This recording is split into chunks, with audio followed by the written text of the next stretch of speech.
کو قتل بھی کیا گیا، گڑھے میں کھود کر ان کو دفن کیا گیا، آرے سے چیرا گیا، لوہے کی کنگھیوں سے ان کے جسم سے خون نچوڑا گیا، لیکن پھر بھی آپ صلی اللہ علیہ وسلم نے فرمایا کہ تبلیغ دین میں سب سے زیادہ مشکلات کا سامنا مجھے کرنا پڑا۔ اسی طرح ایک اور ہمارے پاس پوائنٹ صحابہ کرام اور صبر و استقلال۔ صحابہ کرام یعنی نبی اکرم صلی اللہ علیہ وآلہ وسلم کے ساتھیوں کی صبر و استقلال کی مثالیں بھی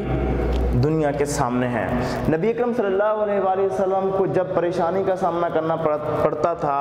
تو آپ صلی اللہ علیہ وسلم تبلیغ نہیں فرما سکتے تھے، تو صحابہ کرام نے آپ صلی اللہ علیہ وآلہ وسلم کی تبلیغ کا بیڑا اٹھایا۔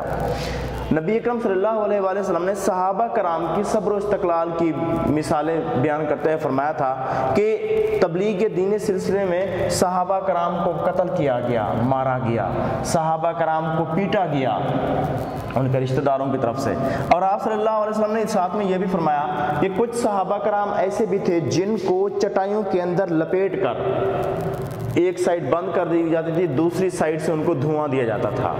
یعنی اس حد تک ان پر ظلم کیا جاتا تھا۔ تو آپ صلی اللہ علیہ وسلم نے فرمایا کہ کچھ صحابہ کرام کو تپتی ریت پر لٹا دیا جاتا تھا۔ اور ایک صحابی کے بارے میں مشہور ہے کہ ان کو جب اسلام سے روکا گیا تو وہ نہیں رکا، تو مشرکین نے ان کو جو انگارے تھے، آگ کے انگارے، ان آگ کے انگاروں کے اوپر لٹا دیا اور اس کے اوپر پاؤں رکھ دیا، اور وہ آگ کے انگارے اس کے جسم کے اندر چمڑے کے اندر، گوشت کے اندر گھس گئے اور وہاں جا کر وہ ٹھنڈے ہو گئے۔ یہاں تک ظلم و ستم ان صحابہ کرام کے اوپر کیا گیا، لیکن صحابہ کرام نے بھی صبر و استقلال کا دامن نہیں چھوڑا۔ اسی طرح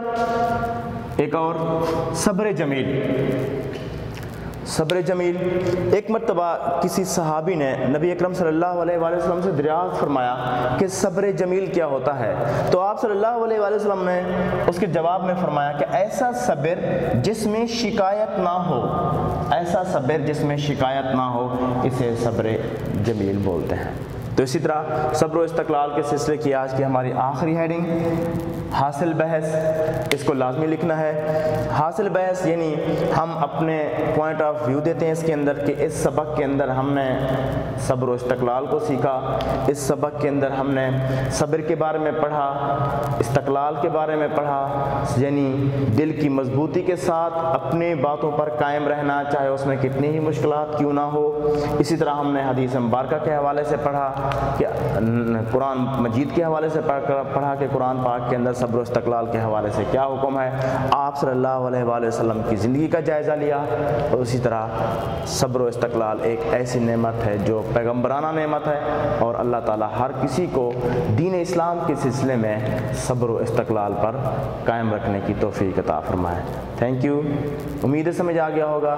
اللہ تعالیٰ آپ سب کا حامی و ناصر ہو۔ اللہ حافظ۔